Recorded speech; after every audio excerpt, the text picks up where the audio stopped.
So as I said, I want to talk about depression now. This is one of the neurotic symptoms that's become a worldwide epidemic. According to the World Health Organization, 350 million people worldwide suffer from depression. The modern approach to this is to fight against it by taking antidepressants, which are the most commonly prescribed medication for Americans, the most commonly prescribed, and their usage shows absolutely no signs of waning. So let me just say, however, that in no way do I think that we should not be prescribing antidepressants. I prescribe them myself sometimes, and I'm not against them. I am simply against this kind of one-way method of dealing with depression, because I just think from working with my own patients and my own experience that it doesn't work if we're only using antidepressants. So they have their place, and in no way do I mean to imply that they don't.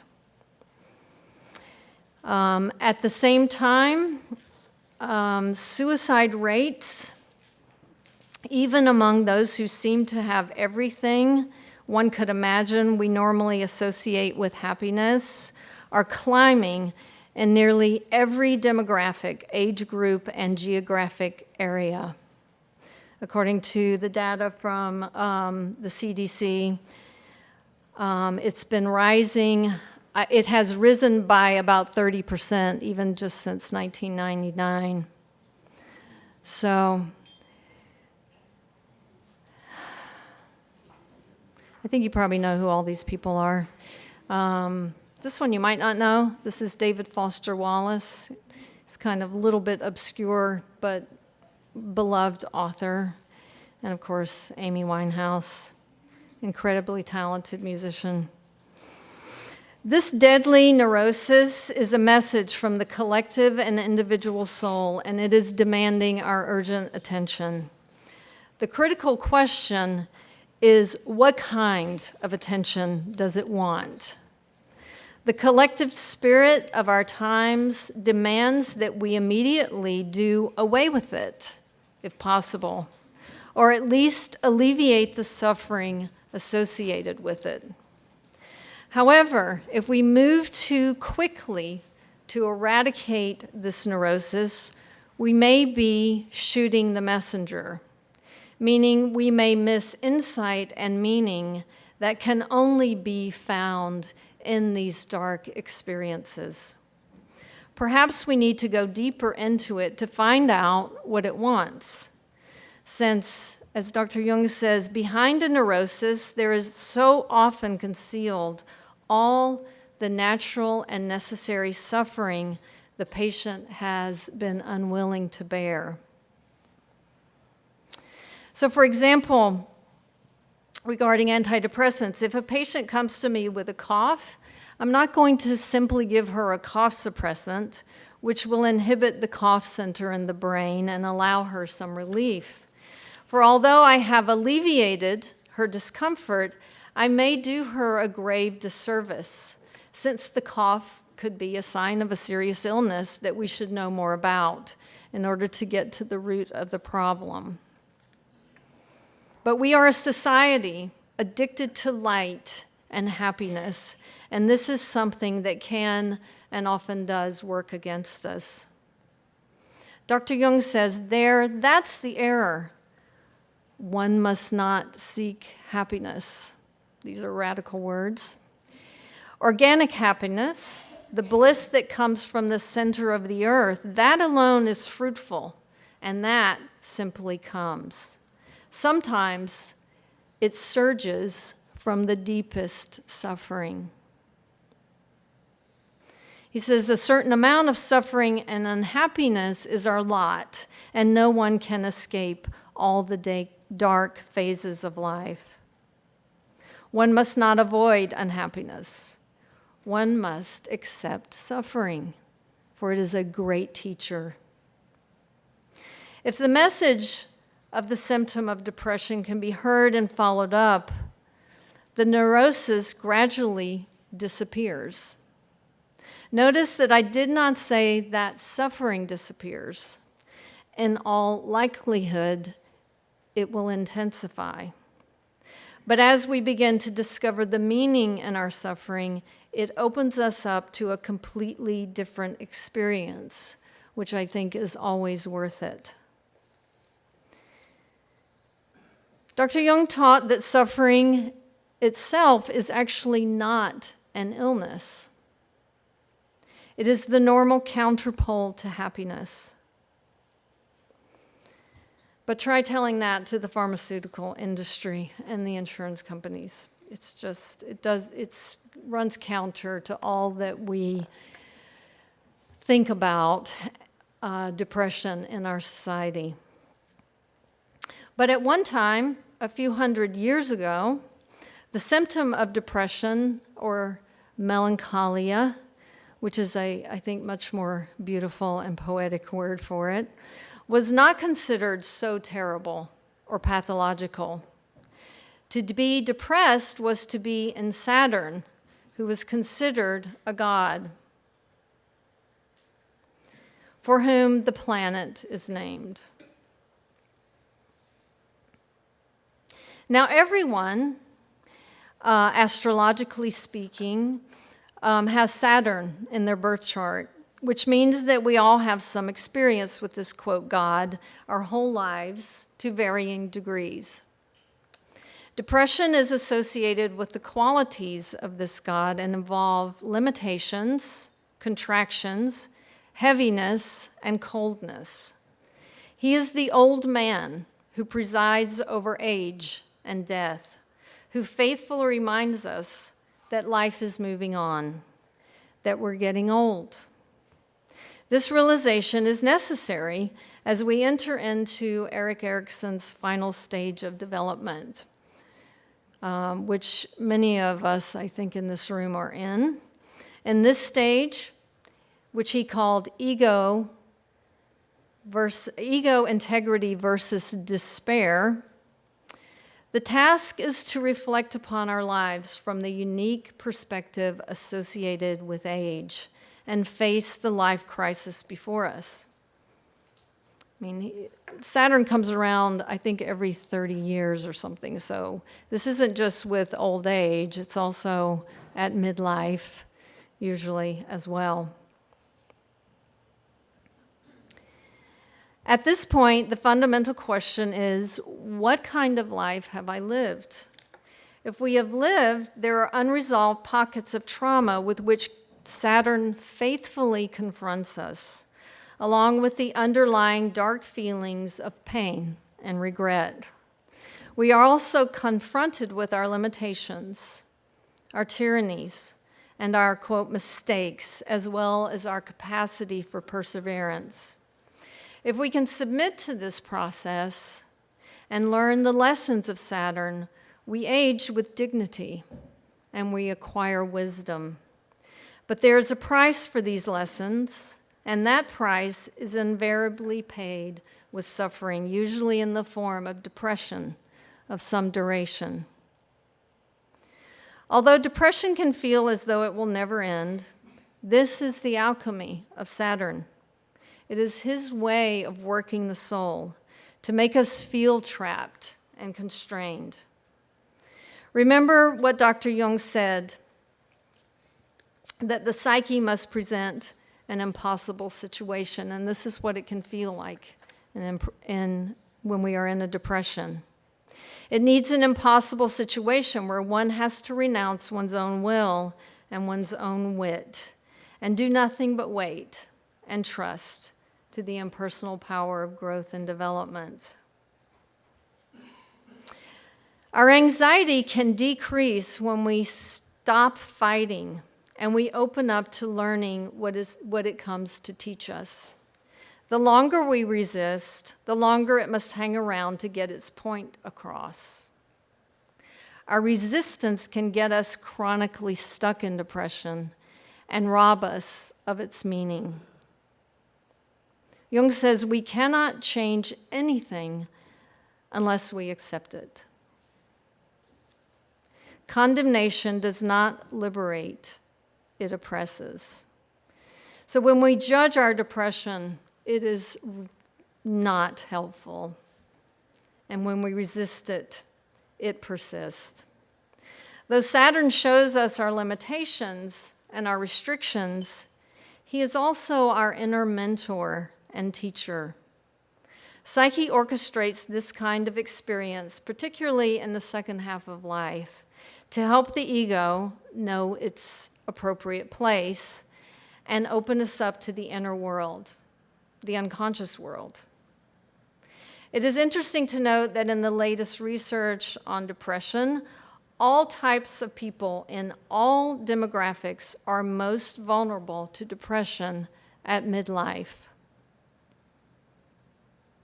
I remember watching as my father faced this kind of crisis when he had a heart attack in his late 50s.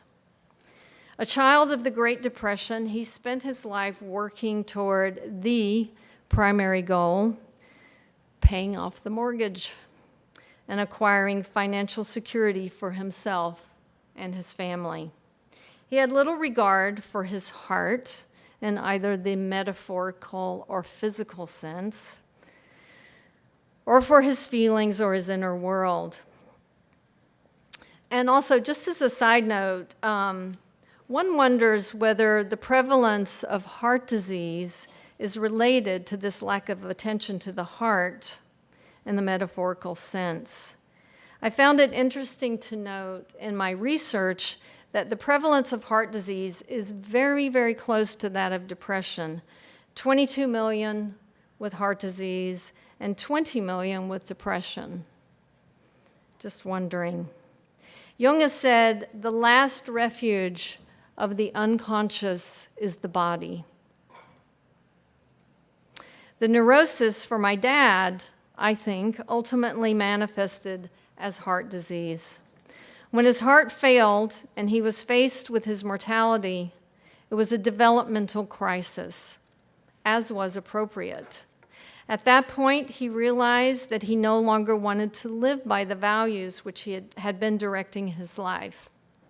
He experienced, I think, real grief, regret, and sorrow, which healed the split between the values he had absorbed from his family of origin related to the trauma of the Great Depression and the values of his true self. I also imagine he experienced a certain emptiness as these lifelong values fell away, and some depression. But this experience was decidedly constructive, for in it he found the values that belong to his soul and not just to his ego. He found that he wanted to spend more time with his family, and he had sorrow and pain over time lost. From my perspective, it fleshed him out, and it made him more human, more complex, and more interesting. It changed the direction of his life from the inside out, and he decided to take an early retirement, which he never regretted. As a result of this dark time in his life, I believe he faced death with a greater sense of integrity. For it is not what we have done in life that makes us fear death. It is that which we have not done. It is unlived life and unfinished business. Among many things that could be said about the symptom or the neurosis of depression, one of the most beautiful and valuable is that Saturn's work is associated with the development of the true conscience. I do not mean the superego, which is only a kind of interjected parent. This is a Freudian term, superego. Do you guys know what that means?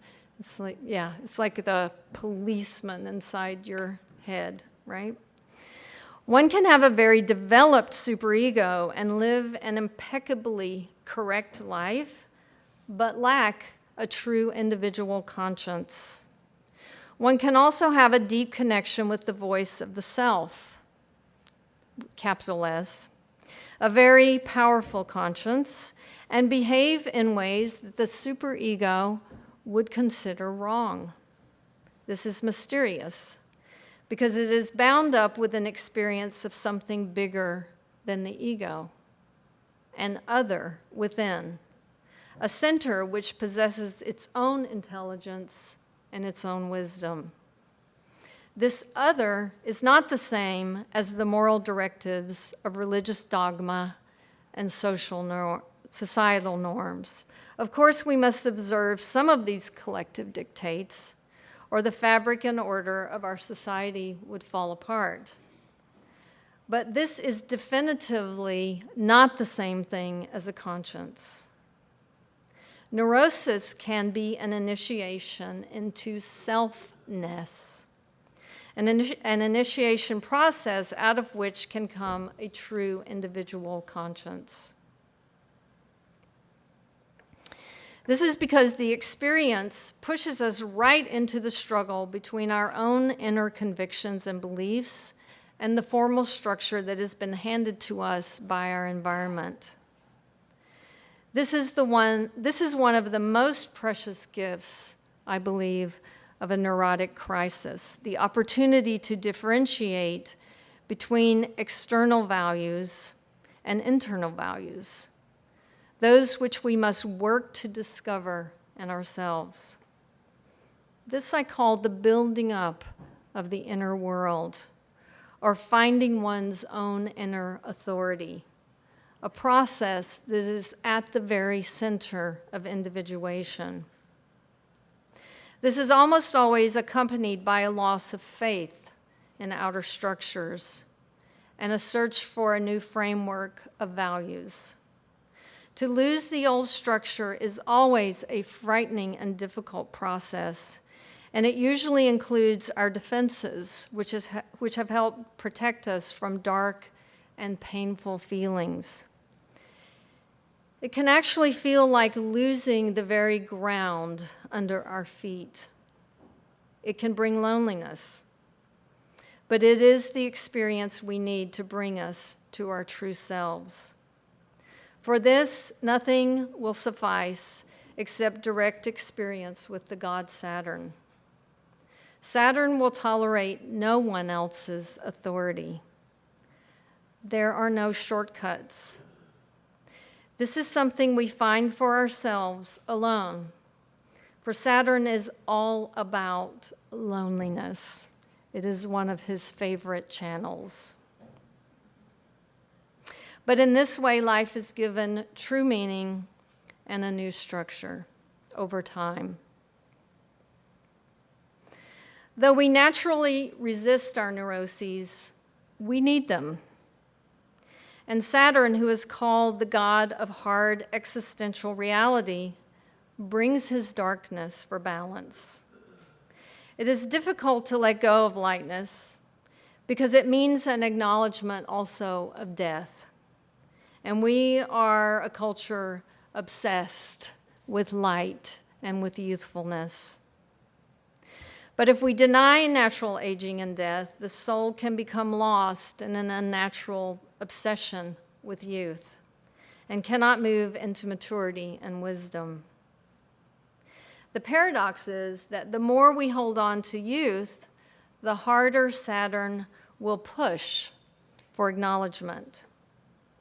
In this way, we set ourselves up for his difficult visitations, in which he will force the deep colors of his darkness, bringing, however, beauty and wealth upon us.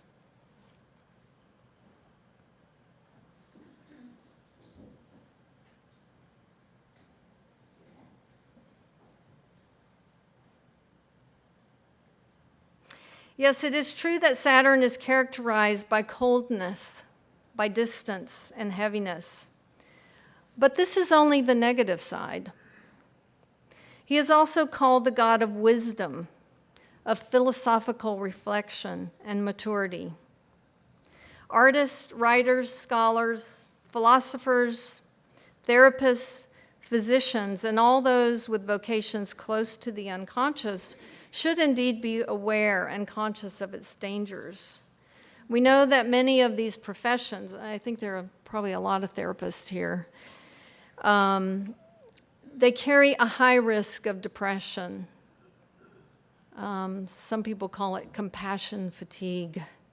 But we should also be mindful of the dangers of living without study and reflection and contemplation.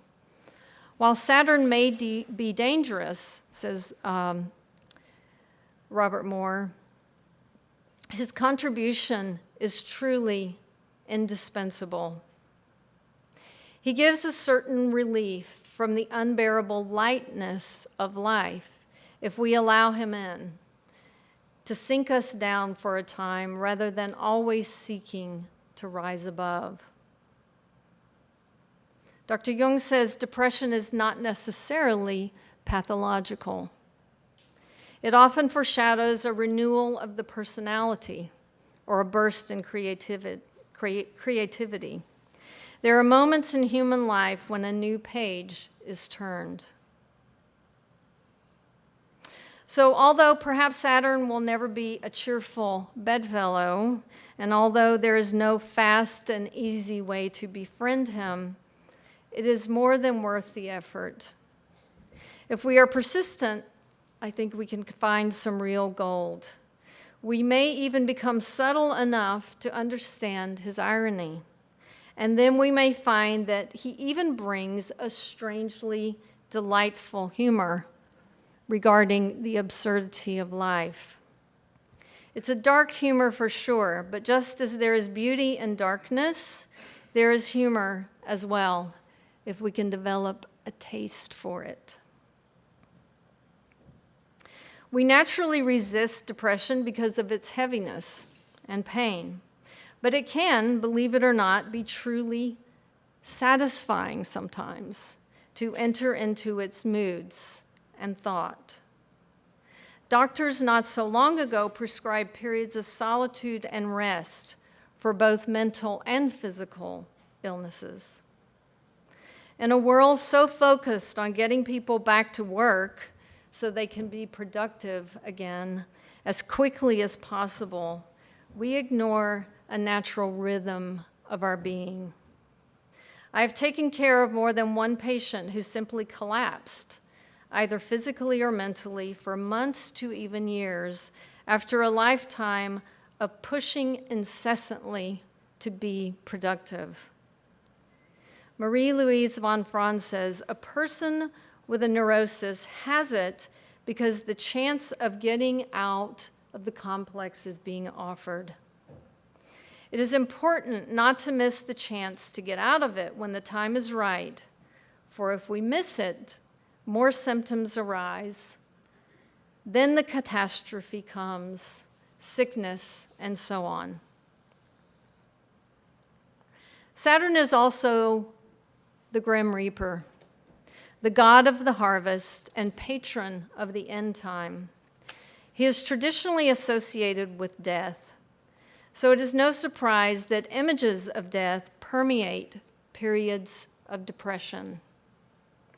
According to the theory of opposites, we must find a way to confront and accept the reality of death and even embrace it, for it is death which enriches life and makes it precious.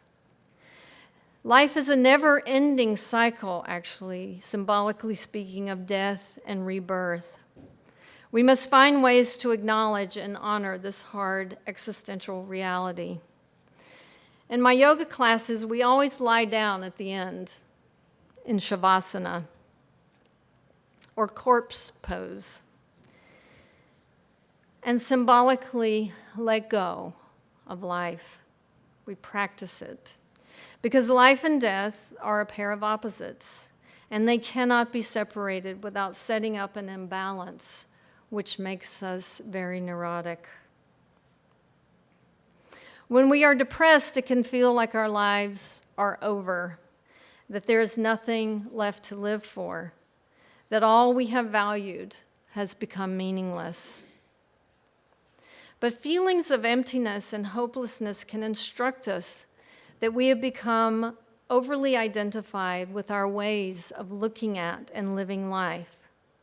When we think we have figured it all out and arrived at some destination, little or no room is left for the unknown, for mystery. Saturn may then show up to clear out the old and to empty our lives. This in turn makes space for something new. We can feel the resulting empty place in our soul with the knowledge that it can have meaning and purpose. There is hope and even possibly some sense, perhaps, of excitement in the midst of the pain. One of our most intractable neuroses is that we think we shouldn't suffer.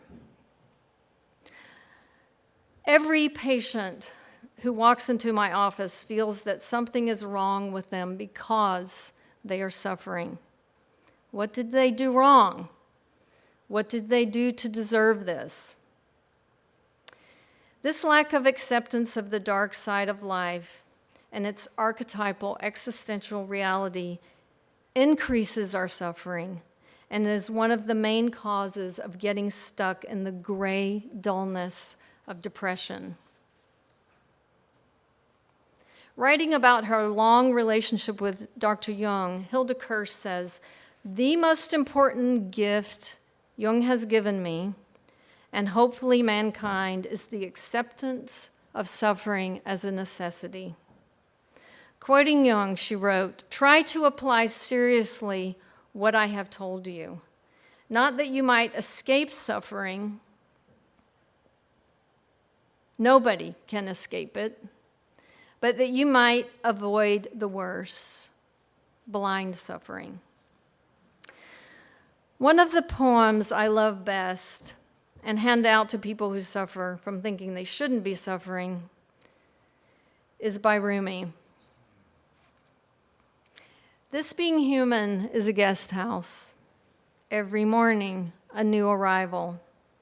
A joy, a depression, a meanness, some momentary awareness comes as an unexpected visitor. Welcome and entertain them all. Even if they're a crowd of sorrows who violently sweep your house empty of its furniture, still treat each guest honorably. He may be clearing you out for some new delight. The dark thought, the shame, the malice, meet them at the door laughing and invite them in. Be grateful for whoever comes, because each has been sent as a guide from beyond. So what can we do to honor our neuroses and symptoms? I'm going to give you some ideas, but we can talk more about this at the end. I think we could be more honest in the face of death in the medical world, for example, allowing and making room for grief and sorrow and its inevitable reality for us all, because it is already and always there. And to ignore or suppress it is to make things worse. Acknowledging the symptoms of neurosis and bringing it into our relationships also fosters intimacy and human connectedness, since everyone has some experience, everyone, of these dark feelings. When we try to cover up or deny anything that is part of the soul's composition, then we cannot be fully present to or for others. We could do some kind of ritual to honor its presence, such as working with our dreams or drawing a picture or dancing or finding an artistic outlet for our feelings of sadness, emptiness, disappointment, and frustration. We could simply light a candle to acknowledge and honor them. We could develop a spiritual practice involving solitude and silence, which is so very, very difficult to find in our daily lives. Mepkin Abbey, by the way, is a beautiful, peaceful monastery in Monk's Corner that offers weekend retreats to help foster a contemplative practice. We could turn off the computer and the TV, and we could listen to the silence. We could also simply let our dark feelings and thoughts be and observe them, rather than rushing to alleviate or get away from them. We might even be able to welcome them if we understand that they have value and meaning. Neurosis can deepen us, forcing us below the surface to find our identity. It is here that we can experience the weight and the measure of who we are. When we do emerge from the difficulty, there is a sense of having journeyed through to the other side. We can come through more substantial, more evolved, and more mature. Any neurosis is a potential confrontation with the unconscious and can change our attitude toward ourselves. We get a sense of having lived through something really important, and we grow not only older, but also wiser. We come to know and experience and accept that life is suffering, and that experiential knowledge of this makes all the difference. This can impart a quality and appreciation for the depth and the complexity of life. Letting our neurosis work on us can get us in touch with the capacity to cope with separation and aloneness, which we previously lacked. This can bring a serene acceptance of reality, a compassionate recognition of our limits, and a capacity to contain one's difficult experiences without being destroyed by them. The ego is strengthened, which means we have more self-confidence, more self-worth, and more faith in life. If we can let go, for example, of the unconscious loss, rage, and disappointment of childhood, then we are free. This means, however, that they must first be consciously experienced, consciously acknowledged and worked through, and this means suffering sadness and usually depression. But these dark feelings, strangely, are actually the cure. So if a depression, even a long one, is required, then one has received a very great gift, and it is more than worth the price paid. These are very precious gifts of the neurosis, and I do not think they can be received in any other way. They only become apparent over time. The neurosis provides the opportunity to find the earth or the ground to our existence, and very often a new relationship to the body also emerges from it. This is particularly important in the one-sidedness of a society, and this includes our Jung societies, such as ours, which live so much up in the air of ideas and technology and airplanes and rockets and intellectual escapism. It brings us down to the ground of ourselves, to our bodies, our instincts, and to nature herself. This can open our world and our experience exponentially. Through this, we can develop a capacity to face our own darkness, to accept fate, to relinquish the compulsive need to control everything in our lives. We can learn to accept life as it comes, which I believe is what Jung meant by a religious attitude. We can learn to trust that invisible inner other that intelligently unfolds our path in life in spite of ourselves. It then becomes possible to live in a bigger, fuller embrace of life because we no longer fear so much what might happen. We know we have come through something dark and perhaps even terrible, but we have come out on the other side. This is the psychological meaning in the symbolism of alchemy, that out of the darkness comes the elixir, the indestructible gold of our true selves. In the words of Tara Brach, she's a Buddhist teacher, she says, rather than climbing up a ladder seeking perfection, we are unfolding into wholeness. We are not trying to transcend or vanquish the difficult energies that we consider wrong, the fear, shame, jealousy, and anger. This only creates a shadow that fuels our sense of deficiency. Rather, we are learning to turn around and embrace life in all its realness. Broken, messy, vivid, alive. If you take away only one thing from this lecture, I hope it will be to fully engage with your life and your neurosis. I hope you will bring it your full embrace, if possible. If you cannot embrace it completely, just be willing.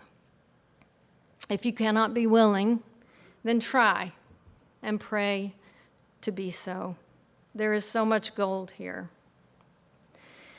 I will close with the words of Oscar Wilde, who knew a lot about suffering, if you know his story, and one of the most celebrated writers of our age. Where there is sorrow, there is holy ground. If you respond appropriately and take off your shoes, so to speak, to honor this holy place, you just may find your bare feet dancing. Thank you.